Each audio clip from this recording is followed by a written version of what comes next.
Magandang araw po sa inyong lahat mga ka-online. Huwag kalimutan na mag-like, mag-share at mag-subscribe sa ating episode ngayong araw na ito. Pinagbibidahan po ng ating sender for today na tatawagin po natin sa pangalang Sandy. At ang title po nito ay Hindi Tayo Pwede. Kung hindi pwede, kailan magiging pupwede? Lahat ng yan sa Papa Dudut Stories. Dito sa Papa Dudut Stories, ikaw ay hindi nag-iisa.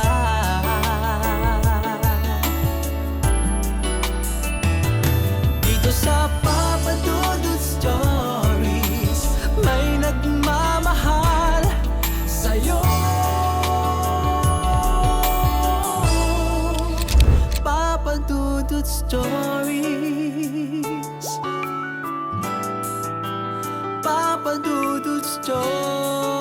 Dear Papa Dudut, sa lahat po ng mga nakatutok ngayon, huwag kalimutan na mag-like, mag-share at mag-subscribe. Maraming iba't ibang sitwasyon na kinakasadlakan ng isang tao pagdating sa pag-ibig. Merong tutol ang marami, may pag-ibig na madali at meron din na hindi po pwede. Kailan mo nga ba masasabi na hindi pwede ang isang pagmamahalan? Kapag ba ikaw lang ang nakakaramdam ng pag-ibig? Kapag ba tila tutol sa inyo ang buong mundo? O kapag ikaw ay nakikihati lamang sa isang pag-ibig na akala mo ay totoo? Dear Papa Dudut, magandang araw po sa inyo at sa lahat ng mga nakikinig ngayon sa inyong programa. Isa ako sa mga masusugid na taga-subaybay ng mga binabasa mong sulat at nakikinig ako sa inyo habang ako ay nagtatrabaho. Work from home pa rin ako kasi until now. Tawagin mo na lamang ako sa pangalang Sandy, 28 years old at single. Akala ko talaga ay magkakaroon na ako ng jowa pero false alarm lang pala. Bago ko simulan ang aking kwento ay bibigyan ko muna kayo ng kaunting background tungkol sa buhay ko. Nanay ko lang ang nagpalaki sa akin at sa isa ko pang kapatid na babae na mas bata sa akin. Choice yon ni Mama dahil ayaw na niyang makasama si Papa dahil sa pagiging babaero nito. Talagang maraming pamilya ang nasisira dahil sa ganung bagay, Papa Dudut. At isa na ang pamilya ko sa nasira ng dahil sa pangangabit. Gusto sana ni Papa na makasama pa kami pero si Mama ang ayaw. Napuno na siya at hindi na niya kayang pagkatiwalaan si Papa. Malakas ang loob ni Mama dahil meron siyang trabaho noon na maayos. Tumira kami sa nanay ni Mama na lola namin at siya ang nag-alaga sa aming magkapatid. Bilang anak ay masakit para sa akin ang paghihiwalay ng mga magulang ko. Wala naman sigurong anak ang nanaisin na lumaki na wala ang isa sa nanay o tatay niya. Pero habang lumalaki ako at nagkakaisip ay naunawaan ko ng paunti-unti ang naging desisyon ni Mama. Hindi niya yon pinaliwanag sa aming magkapatid pero naintindihan ko na lamang siya. Mas mabuti nang humiwalay siya kay Papa kesa sa magtiis siya sa panloloko nito. Ang hindi ko lang maintindihan kay Mama ay kung bakit sinolo niya ang obligasyon sa aming magkapatid. Siguro ganon siya ka-strong.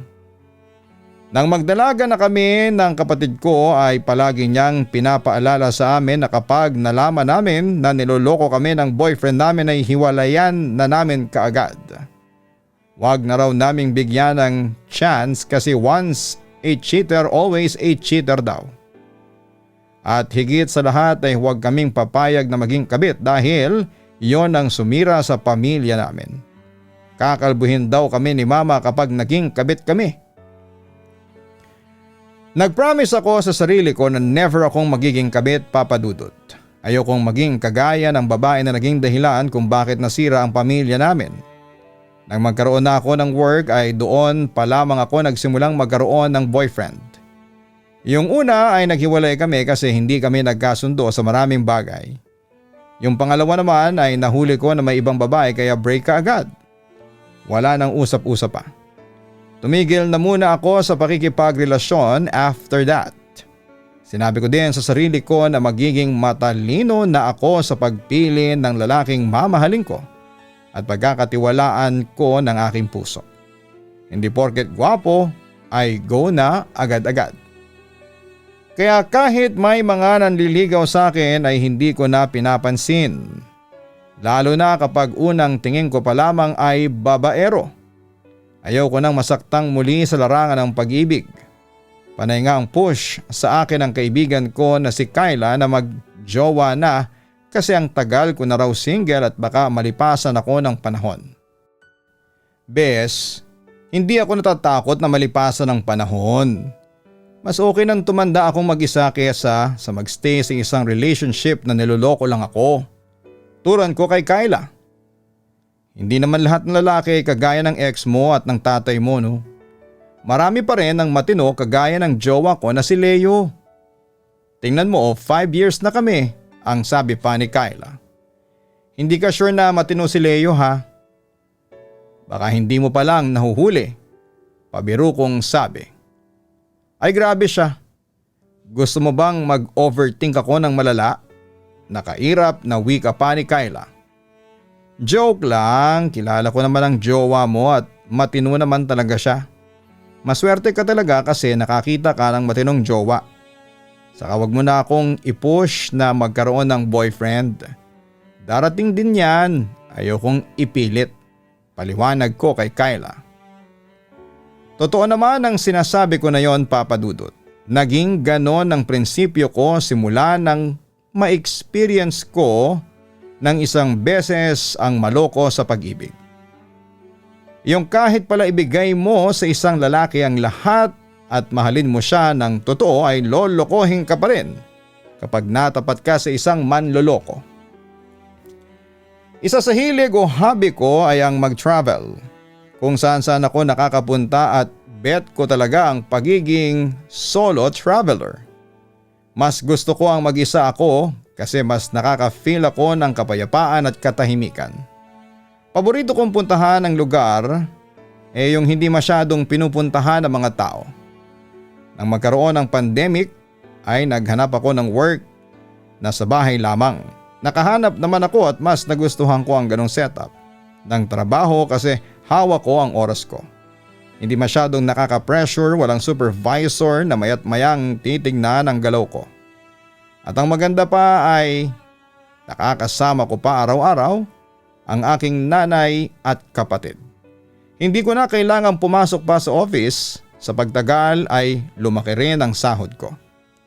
Sobrang miss na miss ko na nga ang mag-travel ng time na yon, Papa Dudut. Naniniwala ako na matatapos din ang pandemya o kaya naman ay papayagan ulit ang pagta-travel kaya nag-ipon na ako ng pera para sa susunod kong pagta-travel. Sabi ko pa ay babawi talaga ako sa next travel ko. Kasi mahigit 1 taon na akong nasa bahay lang. Nang payagan na nga ang pagta-travel ay hindi pa rin ako nakaalis. Hindi pa kasi bukas sa public yung lugar na target kong puntahan. Isa yung lugar na may magandang dagat at kahit sikat ay hindi ganon na sobrang dami ng tao. Medyo mahal kasi doon, Papa Dudut, kaya talagang kailangan ko ring pag-ipunan ng sobra. Hanggang sa nakita ko sa social media na pwede nang magpunta sa lugar na gusto ko basta may kumpletong requirements kagaya ng negative result sa swab test. Nagpaalam na ako sa mama ko na magbabakasyon ako kasi kailangan ko yun para maiba naman kahit na ilang araw lang ang environment ko. Pinayagan niya ako basta mag-iingat ako dahil patuloy pa rin sa pagkalat ang COVID-19. Agad na akong nag-book ng flight, Papa Dudut. One way lang pero ang plano ko ay 1 week lang ako roon. Tapos ay naghanap na rin ako ng accommodation sa online at mabilis naman akong nakahanap. Isang araw ay naka-video call ko si Kyla at inaaya niya akong magpunta sa isang lugar na hindi ganoon kalayo. I am sorry bes, pero may pupuntahan na ako sa weekend. 1 week akong mawawala. Turan ko kay Kyla. Saan naman? Pasama ako. Ang sabi pa ni Kyla. Bes, parang hindi mo ako kilala. Alam mo naman kapag ganitong travel ay mas bet ko ang mag-isa. Hayaan mo next time ay tayong dalawa ang pupunta sa lugar na yon. Saka malalaman mo rin kung saan kapag nag-post ako ng picture sa IG. Wika ko. Hindi na ako pinilit pa ni Kyla papadudot. Dahil alam niya na hindi talaga ako papayag. Nasamahan niya ako at maraming beses ko na kasi yung ginawa. Ang sabi na lamang niya ay baka sa lugar na yon ko na raw makilala ang lalaking magpapatibok ng puso ko. Ang sabi ko naman ay nandun ako para mag-relax at hindi para lumandi kaya imposible yon. Aniyay baka kainin ko raw ang sinabi ko kaya huwag akong magsasalita ng tapos. 3 days before ang bakasyon ko ay bumili na ako ng mga kailangan ko sa mall kagaya ng swimsuit at sunblock. Dinamihan ko ang sunblock at 1 week ako roon. Sobrang excited ako habang sakay ako ng eroplano dahil first time kong makapunta sa lugar na yon at marami na akong naririnig na napakaganda raw doon. May mga nagsasabi pa nga na kapag nandun ka na ay parang ayaw mo nang umalis. Kaya marami ang nag-i-extend ng stay nila papadudot. Pagkarating ko sa transient house na magiging tahanan ko ng 1 week, ay sinalubong ako ng matandang babae na may-ari na si Ate Jessa. Hindi niya yon totoong pangalan. May isang kwarto ang bahay, kompleto na sa gamit, gawa yon sa simento at yero ang bubong. Electric fan lang at walang aircon, pero walang kaso sa akin yon kasi lamigin talaga ako. Saka hindi rin naman ako maselan sa lugar, lalo na at nakuha ko ang transient house na yon sa murang halaga. Ang kagandahan pa ay walking distance lamang yon sa mismong beach. Hindi na ako gagastos sa pamasahe para makapunta sa dagat. Nagpahinga lamang ako ng kaunting oras, hapon ay nagising ako at nagready na ako sa pagpunta sa dagat papadudot.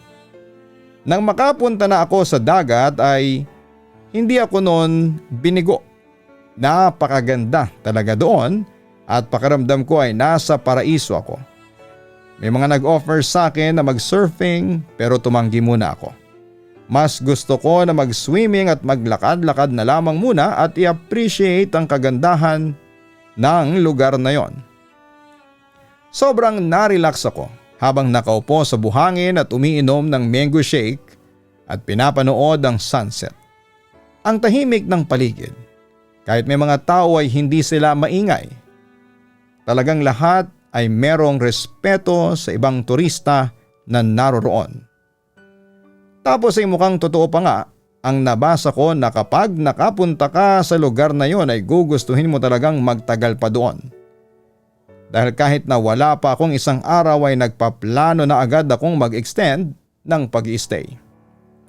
Kinagabihan ay naghanap ako ng bar na pwede kong mapag-inuman.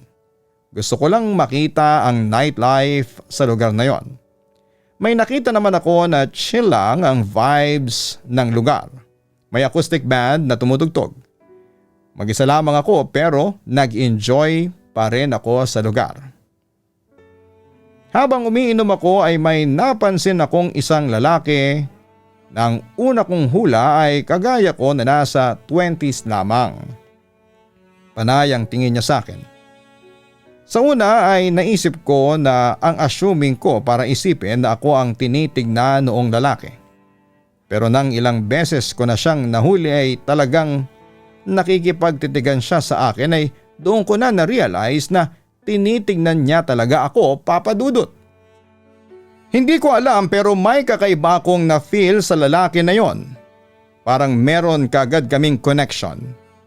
And to be honest, attracted kagad ako sa kanya kasi ang lakas ng dating niya para sa akin. Umalis ako sandali sa table ko para magpunta sa CR at pagbalik ko ay nalungkot ako kasi wala na yung lalaki sa table niya.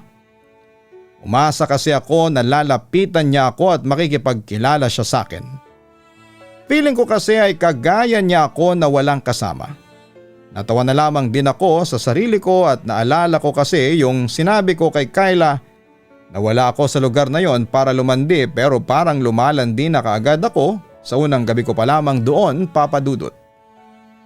Inubos ko lang ang isang bote ng beer na natira ko at umalis na rin kaagad ako sa bar na yon. Nang nasa labas na ako ay nagulat ako nang makita ko yung lalaki na nakatingin sa akin. Siya ang lumapit sa akin at sabi niya ay hinihintay niya akong lumabas talaga. Medyo naiinitan pala siya sa loob kaya lumabas na siya. Nakipagkilala siya sa akin at ganoon din ako sa kanya kaya nalaman ko na Aaron ang pangalan niya. Hindi ko alam kung ganoon talaga siya, yung malakas ang loob na makipagkilala sa isang stranger na kagaya ko. O baka dahil sa lasing siya, kaya niya nagawa yon. Pero masaya ako na siya na mismo ang nakipagkilala sa akin kasi kahit lasing ako ay hindi ko yon kayang gawin. Ewan ko ba, kahit na hindi ko talaga kilala si Aaron ay ang gaan-gaan ang pakiramdam ko sa kanya. Inihatid ako ni Aaron sa tinutuluyan kong bahay. Sa kalasingan ko ay naging malakas ang loob ko na doon na siya patulugin. Ganon ako katiwala agad sa isang lalaki na nang gabing yon ko lamang nakilala. Pumayag si Aaron at aniya ay sa may upuang mahaba na gawa sa kawayan na lamang siya matutulog. Bigyan ko na lang daw siya ng unan at kumot ay okay na siya. Pagkabigay ko kay Aaron nang hiningi niya ay natulog na ako sa kwarto dahil sa antok na ako. Kinabukasan ng umaga ay nagising ako nang may nakahain ng almusal sa mesa. Tosino, itlog at pinapay. Nandun pa rin si Aaron at siya ang nagluto. Bilang pasasalamat niya raw na pinatulog niya ako roon ay pinagluto niya ako ng breakfast. Habang kumakain kami ay mas nakilala ko pa nga siya. Nakakatuwa na parehas kaming mahilig mag-travel ng mag-isa. Wala rin kasi siyang kasama na nagpunta siya sa lugar na yon. Pangatlong araw na raw niya roon at medyo kinikilig ako nang sabihin niya na mag-i-extend siya at feeling ko kasi ay dahil yon sa akin kaya gusto niyang magstay ng mas matagal. Pares din pala kaming virtual assistant kaya mas marami kaming napag-usapan lalo na tungkol sa trabaho namin. Aniya mas gusto niya raw ang ganong trabaho dahil sa hawak niya ang oras niya. Nang tanungin ko siya kung ano ang edad niya ay nagulat ako nang sabihin niyang 35 na siya. Wala kasi sa itsura niya kasi mas bata siyang tingnan sa edad niya, Papa Dudut. First time mo rin bang makapunta rito? Ako kasi first time sabi ko kay Aaron. Third time na. First time since pandemic. Ito agad ang pinuntahan ko kasi namiss ko ang lugar na ito. Sa lahat ng napuntahan ko dito sa Pilipinas, dito talaga ako na in love. Ang sabi pa ni Aaron. Ako rin mukhang na-in love na, sabi ko. Kanino? Natatawang tanong ni Aaron. Sa lugar na ito, ang natatawa kong tugon. Bilang mas alam ni Aaron ng lugar na yon kesa sa akin ay tinanong ko siya kung ano nga ba ang magandang gawin doon. Aniya mag-take daw ako ng surfing lesson o kaya ay mag-land tour ako. Medyo marunong na raw siyang mag-surfing at kung gusto ko raw ay sasamahan niya ako sa lesson kung kukuha ako. Pati raw sa land tour ay sasamahan niya rin ako kung okay lang daw sa akin. Siyempre pumayag ako at ang sabi ko ay unahin na muna namin ang land tour tapos sa mga susunod na araw na lamang ang surfing lesson. Oo na Papa Dudut, sinabi ko nang wala ako sa lugar na yon para lumandi pero kasalanan ni Aaron kasi nagpakilala kasi siya sa akin. Tapos ay pinagluto pa niya ako ng breakfast. Sa dalawang naging ex-boyfriend ko ay walang gumawa nun sa akin. Samantalang si Aaron ay hindi pa nga kami ay ginawa na niya. What more, kung naging kami pa, hindi ba? Bilang isang babae, malaking bagay para sa akin na mapagsilbihan ng isang lalaki. Kasi karaniwan ng nakikita ko ay babae ang nag-aasikaso sa lalaki. Kumbaga husband material si Aaron para sa akin, Papa Dudut. Nagpakitang gilas agad siya sa akin, pero syempre ayokong masyadong mag-assume at baka ganun lang talaga siya sa lahat ng babae. Saka maraming lalaki na sa una lang magaling. Saka marami pa akong bagay na hindi alam tungkol sa kanya. Kagaya ng kung single ba siya o straight ba siya o sadyang friendly lamang talaga siya. That day ay si Aaron ang nag-asikaso ng para sa land tour naming dalawa. Sobra akong nag-enjoy sa tour na yon kasi ang dami naming pinuntahan na lugar na napakaganda. Siya na nga ang naging tour guide ko at naging photographer na rin. Noong gumabi na ay kumain kami sa isang seafood restaurant. Nalaman niya kasi na mahilig din ako sa seafood kagaya niya kaya dinala niya ako sa isang restaurant na masarap daw ang pagkain. Doon na rin ako nagkaroon ng chance na itanong sa kanya ang mga bagay na gusto kong itanong. Hindi ba nagagalit ang girlfriend or wife mo na nagtatravel ka ng mag-isa? Butit pinapayagan ka niya. Turan ko. Single ako, walang magagalit. Natatawang tugon pa ni Aaron. Ikaw? Single ka ba? Dugtong natanong niya. Yes, ilang years na rin akong nawala ng tiwala sa mga lalaki. Yung last relationship ko, niloko lang ako. Sambit ko. Nilahat mo naman kaming mga lalaki. Kasama ba ako sa mga hindi dapat pagkatiwalaan? Pabirong tanong pa ni Aaron. Aba malay ko, hindi pa naman kita masyadong kilala. Sagot ko sabay tawa ng malakas. Marami pa kaming napag-usapan ni Aaron, Papa Dudut. Tungkol sa past relationship ang karamihan. Sa pagkakataong yon ay naging open ako sa kanya at ganoon din si Aaron sa akin. Aniya, kagaya ko ay natakot na rin siyang pumasok sa isang relasyon dahil niloko rin siya noong huling naging ex niya. Sa mga nalaman ko tungkol kay Aaron, pakiramdam ko ay pinagtagpo talaga kami ng tadhana dahil parehas kami ng pinagdadaanan. Ang dami naming pagkakatulad. Parang two broken hearts na nagkita sa isang eksena. Masaya ako ng araw na yon, nakakapagod, oo. Pero hindi ko yun masyadong naramdaman dahil sa nag-enjoy akong kasama si Aaron. Habang nakahiga ako ay hindi mawala sa isipan ko si Aaron. Ang mukha niya ang nasa utak ko at para ba akong nababaliw na nakangiti ng mag-isa. Biglang nakipag-video call si Kyla sa akin at ikinuwento ko sa kanya ang tungkol kay Aaron at ang mga ginawa namin. Maging ang kilig na nararamdaman ko ay sinabi ko rin sa best friend ko. O hindi ba, kinain mo rin yung sinabi mo? Lumalandi ka rin dyan. Ang nakatawang sabi pa ni Kyla. Anong magagawa ko? Ang sweet ni Aaron eh. Ang sarap niyang kasama. Sagot ko. Masarap kasama o masarap sa kama? Tanong pa ni Kyla. Baliw. Hindi pa kami nadating sa kama no. Kahit bet ko siya, hindi ko kaagad isusuko ang bataan kasi hindi pa kami. Kahit nga palipad hangin wala eh. Ayaw ko naman na mag-assume ng sobra at baka friend lang ang tingin niya sa akin. Sabi ko. Hindi naman siguro siya maglalaan ng oras sa babaeng kagaya mo nang wala lang. Pero bes, ingat ka ha. Baka pakitang tao lang yan ng Aaron na yan. Kilatisin mo rin ng mabuti at huwag na huwag kang give ng give.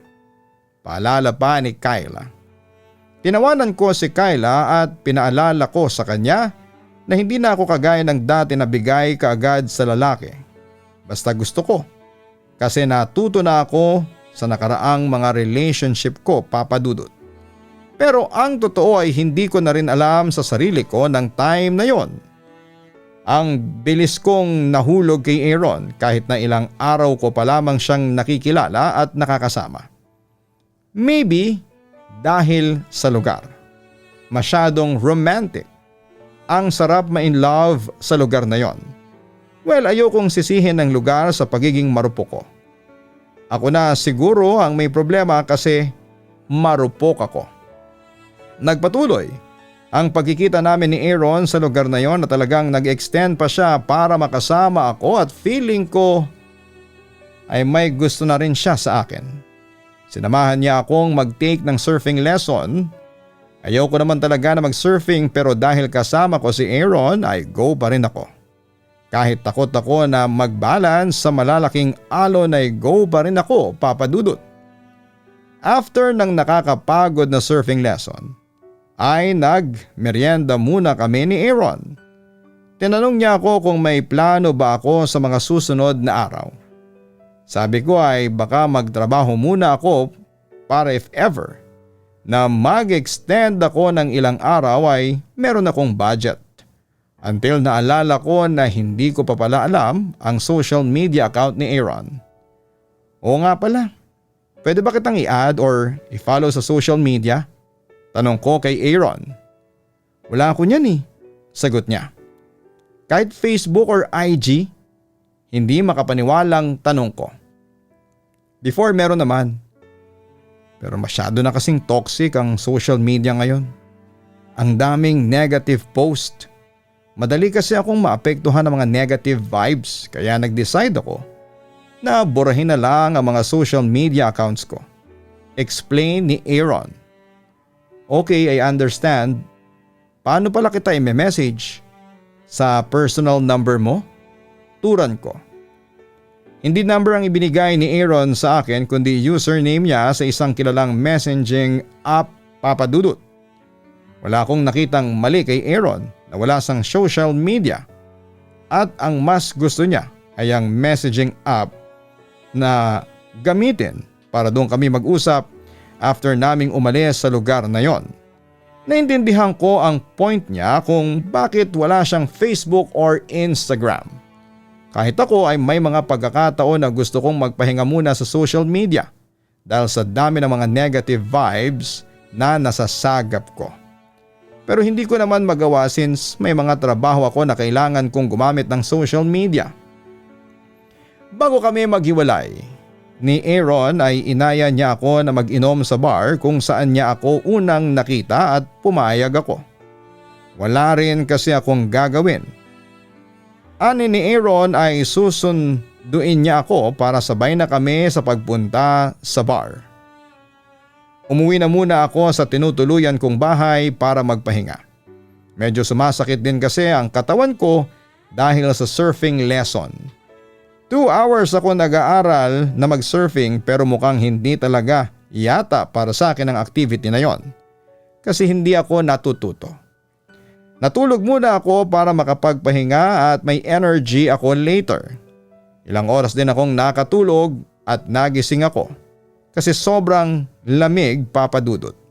Yun pala ay umulan ng pagkalakas-lakas. Nalungkot ako kasi mukhang hindi na kami matutuloy ni Aaron sa pagpunta sa bar ng gabing yon.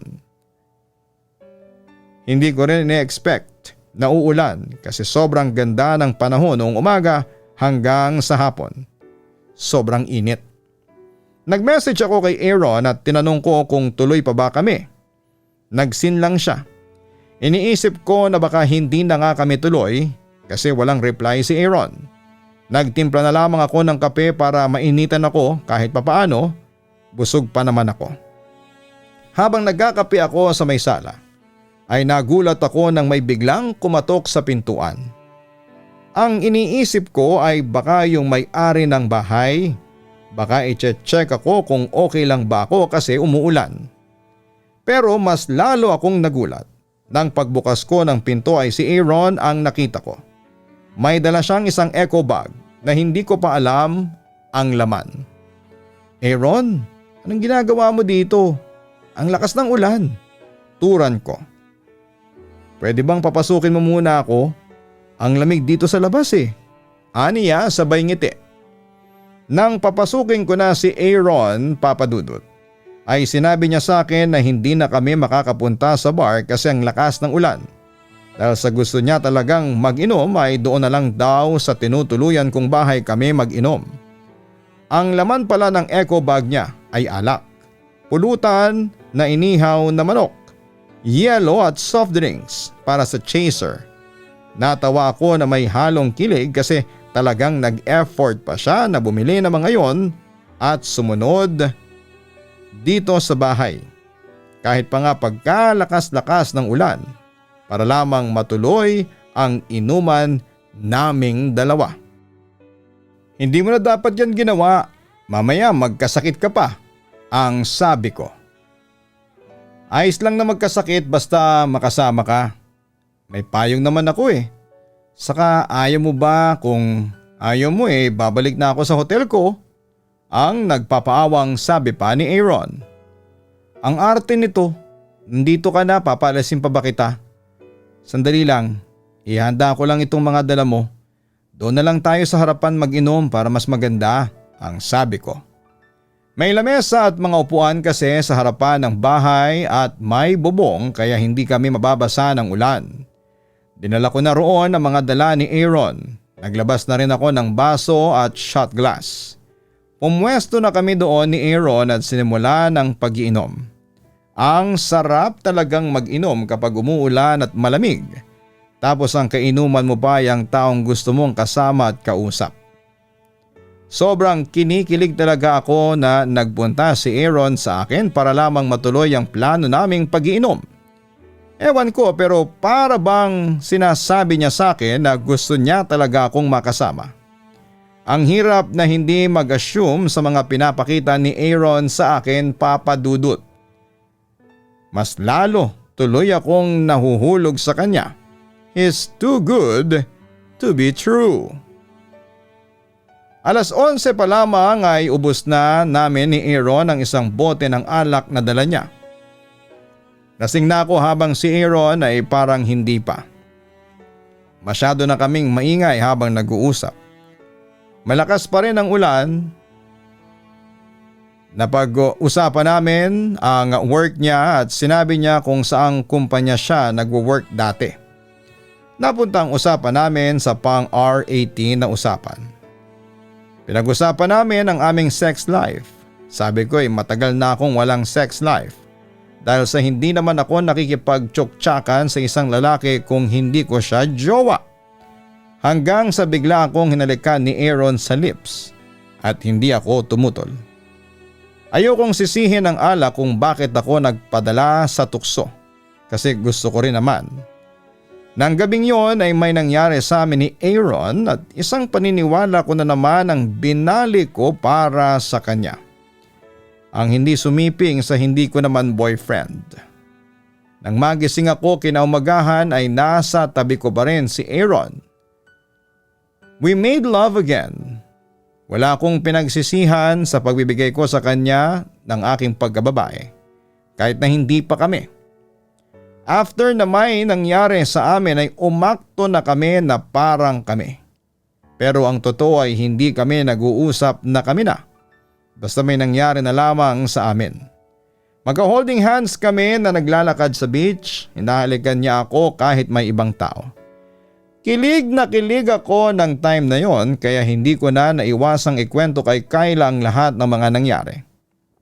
Pero hindi ko sinabi na may nangyari sa amin ni Aaron dahil nahihiya ako.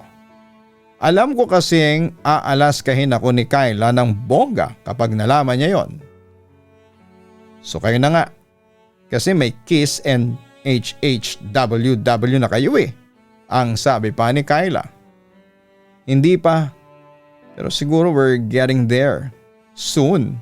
May kilig kong wika. Baliw ka bes. Huwag kang mag-settle sa ganyang no-label relationship. Ikaw ang talo dyan. Dapat malinaw ang lahat. Kung kayo, kayo. Kung hindi, edi hindi. Sabi pa ni Kyla. Bes, hindi ba ang importante masaya ako? Happy naman ako sa ganito muna kami ni Aaron Saka kinikilala pa rin namin ang isa't isa, ang sabi ko.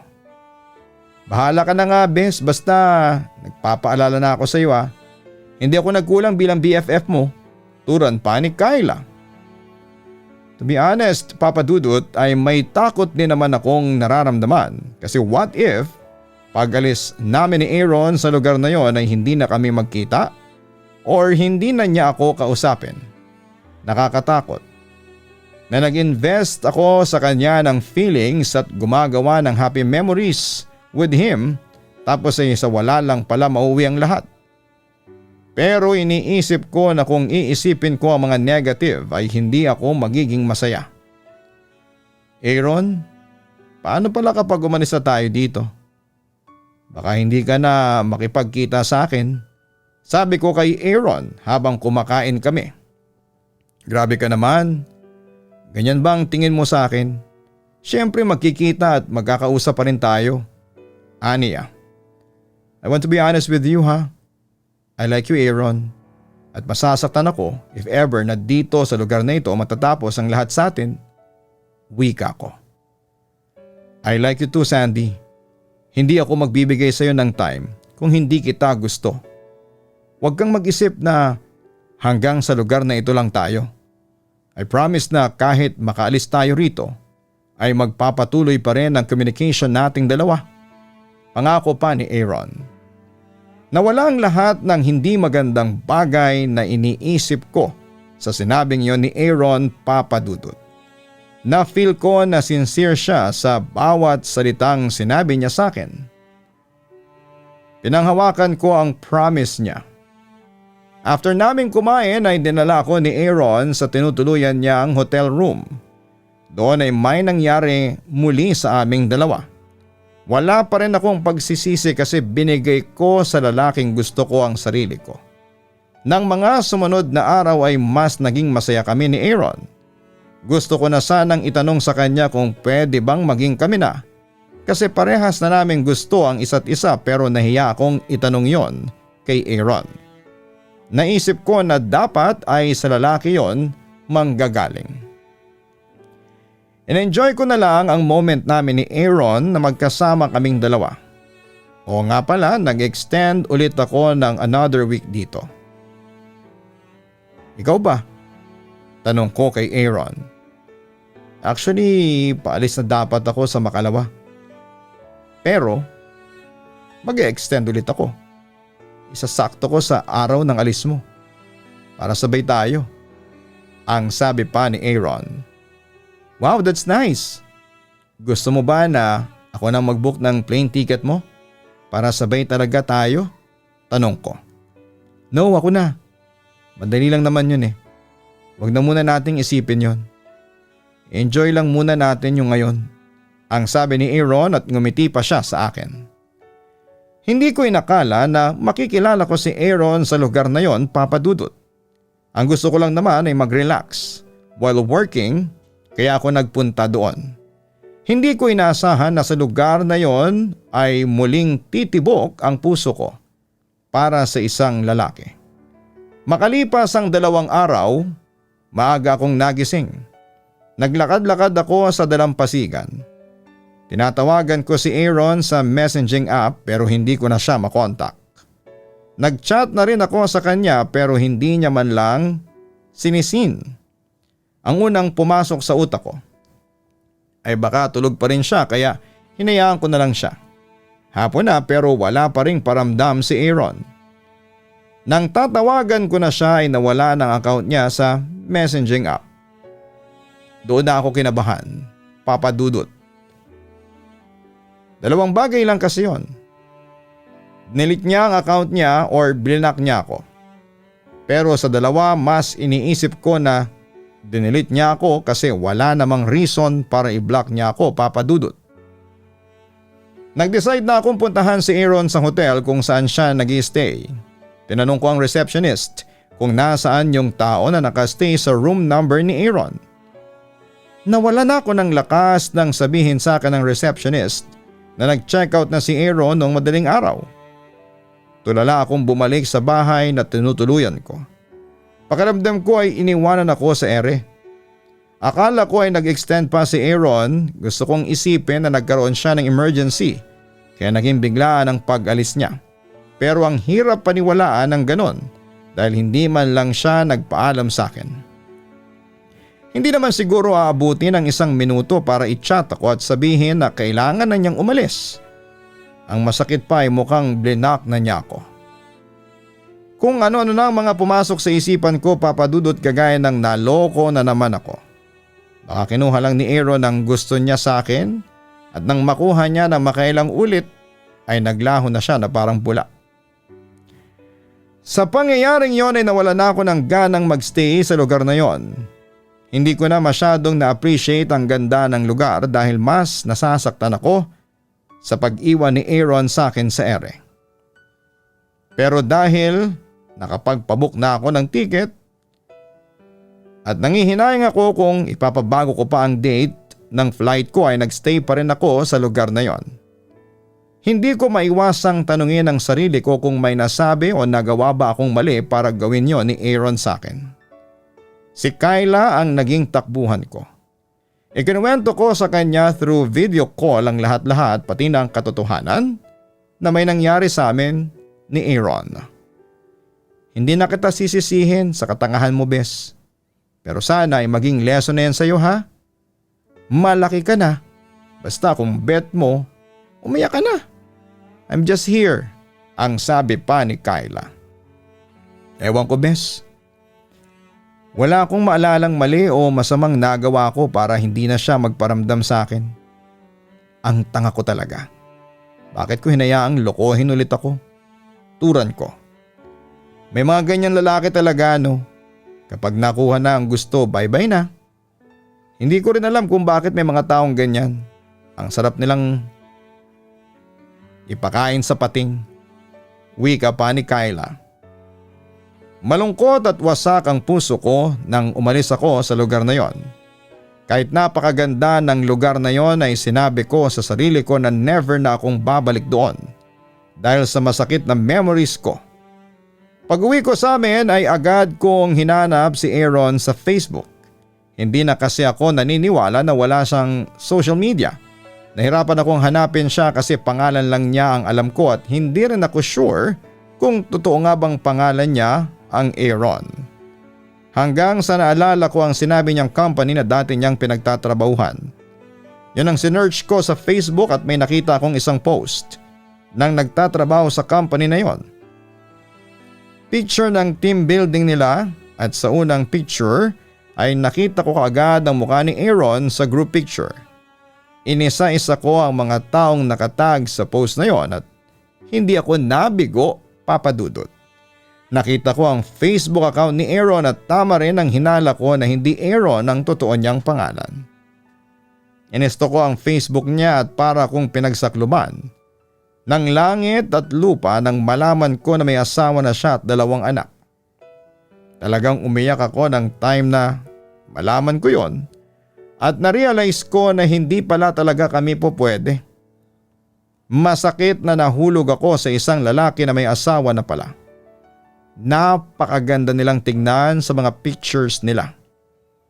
Hindi kakikitaan ng bahid na kahit na ano yung lalaki. Gusto ko pa nga sanang gumanti pero nang sabihin ko kay Kyla ang nalaman ko ay pinigilan niya ako. Naku, mamaya ay ikaw pang awayin ng asawa ng hayop na manluloko na yun. Gawain niya talaga yun, bes. Hayaan mo na lang ang asawa niyang makahuli sa kanya. Turan pa ni Kyla. Pero baka gawin pa rin niya sa ibang babae ang ginawa niya sa akin. Isa pa, naaawa ako sa asawa niya. Sabi ko. Mas maawa ka sa sarili mo, no, kapag ikaw ang naiskandalo. Hayaan mo ang karma ang kumilos for you. Giit pa ni Kyla. Ewan ko, bes. Hindi ko na alam ang gagawin ko. Ang sakit na hinayaan kong maloko na naman ako. Binigay ko pa naman sa kanya ang lahat. Himutok ko. Makakarma rin ng mokong na yon. Focus ka lang muna sa sariling healing mo, no? Focus ka sa sarili mo. Hindi yung sa ibang bagay. Ang sabi pa ni Kyla. At the end ay sinunod ko na lamang ang payo ni Kyla sa akin.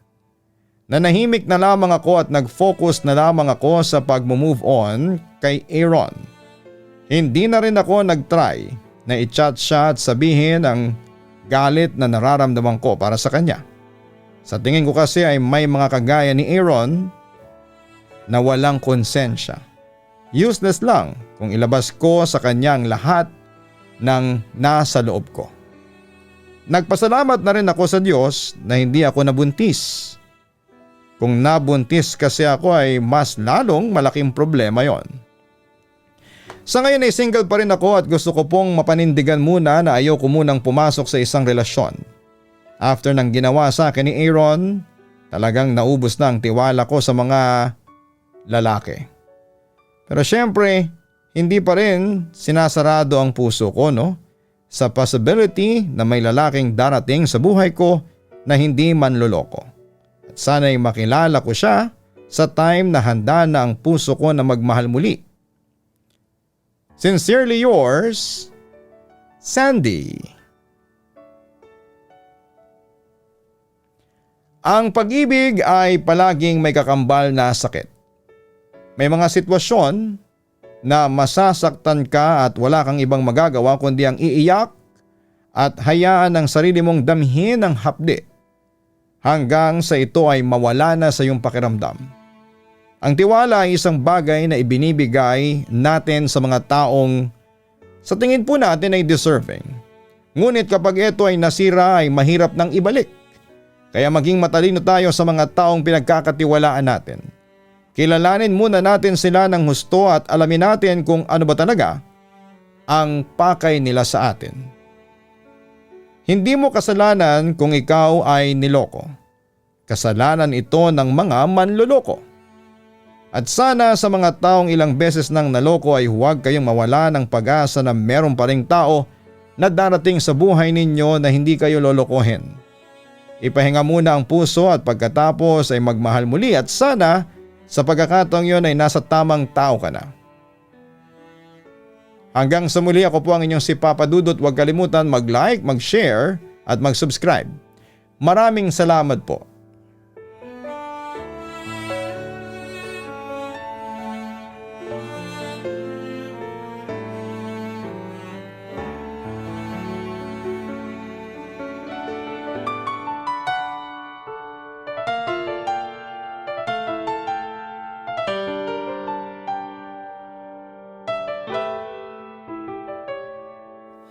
Ang buhay ay mahiwaga, laging may lungkot at saya. Sa Papa Dudut Stories, laging may karamay ka.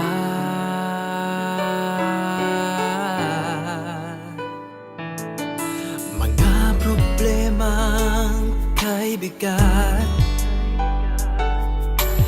dito ay pakikinggan ka. Sa Papa Dudut Stories, kami ay iyong kasama.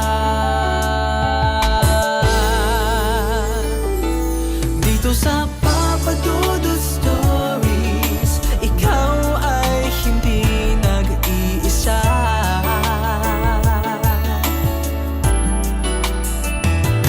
Dito sa Papa Dudut Stories, may nagmamahal sa'yo. Papa Dudut Stories, Papa Dudut Stories, Papa Dudut Stories.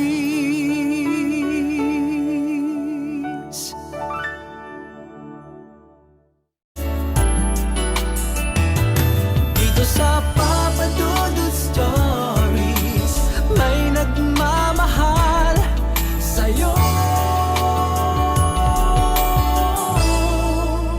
Papa Dudut Stories, Papa Dudut Stories. Hello mga ka-online, si Papa Dudut po ito. Nag-enjoy ka ba sa ating kwento ngayong araw? Huwag kalimutan na i-share, mag-like at mag-subscribe. Maraming salamat po.